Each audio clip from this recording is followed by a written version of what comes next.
Halo teman-teman, perkenalkan nama aku Andin Afrilia.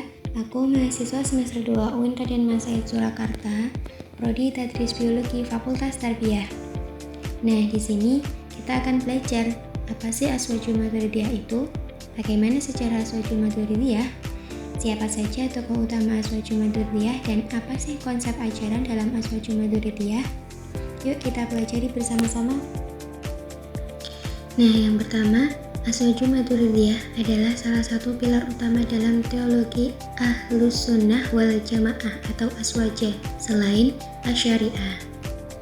Kemudian sejarah singkat tentang Azwajul Maturidiyah yaitu aliran Maturidiyah itu lahir di daerah Maturid dekat Samarkand yang sekarang itu Uzbekistan.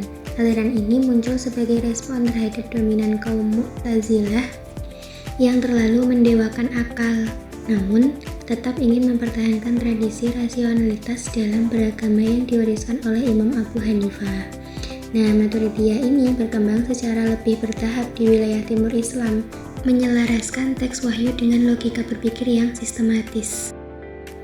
Kemudian tokoh-tokoh utama dalam Azwajul Maturidiyah yaitu yang pertama ada Abu Mansur al-Maturidi, beliau wafat pada 333 Hijriah. Beliau adalah sang pendiri, beliau juga adalah seorang ahli fikih dan teolog yang menyusun kitab monumental, kitab Al-Tauhid dan Takwilat Al-Quran. Kemudian yang kedua ada Abu al-Yusr al-Bastawi, beliau tokoh yang menyederhanakan pemikiran al-Maturidi sehingga lebih mudah dipahami oleh masyarakat luas. Dan yang ketiga ada Abu al-Mu'in an-Naswawi, yaitu beliau adalah penulis kitab Tabsyirat al-Adillah yang dianggap sebagai pembela utama mazhab Maturidiyah dari serangan lawan bicara. Lalu konsep ajaran dalam Azwajul Maturidiyah yang pertama ada akal dan wahyu, yaitu akal mampu mengetahui keberadaan Tuhan dan nilai baik buruk secara prinsipil, namun syariat atau wahyu tetap diperlukan untuk detail ibadah dan hukum. Kemudian yang kedua ada kalamullah, yaitu membedakan antara kalam nafsi atau sifat dalam yang kekal pada zat Allah dan kalam lafzi, suara atau huruf yang kita baca dalam Al-Quran sebagai manifestasi. Kemudian yang ketiga yaitu sifat Allah, mengakui sifat-sifat Allah seperti maha melihat, mendengar, namun juga meyakini bahwa sifat tersebut berdiri pada zatnya tanpa menyerupai makhluk. Dan yang keempat yaitu perbuatan manusia, menggunakan konsep al-kasb. Manusia memiliki kehendak bebas atau irada juz'iyah, namun perbuatannya diciptakan oleh Allah. Nah, yang terakhir adalah perbandingan antara Maturidiyah versus dengan Asy'ariyah.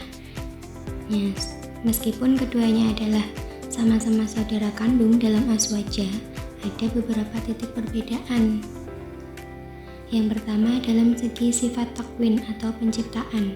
Maturidiyah menganggap takwin adalah sifat zatiyah atau kekal yang berdiri sendiri, sedangkan Asy'ariyah menganggap sebagai bagian dari sifat qudrah atau iradah.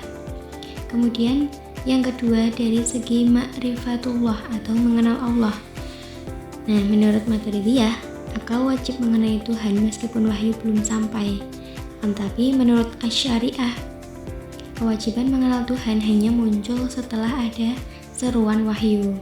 Nah, kemudian perbandingan atau perbedaan yang ketiga yaitu janji dan ancaman, wa'ad wa wa'id.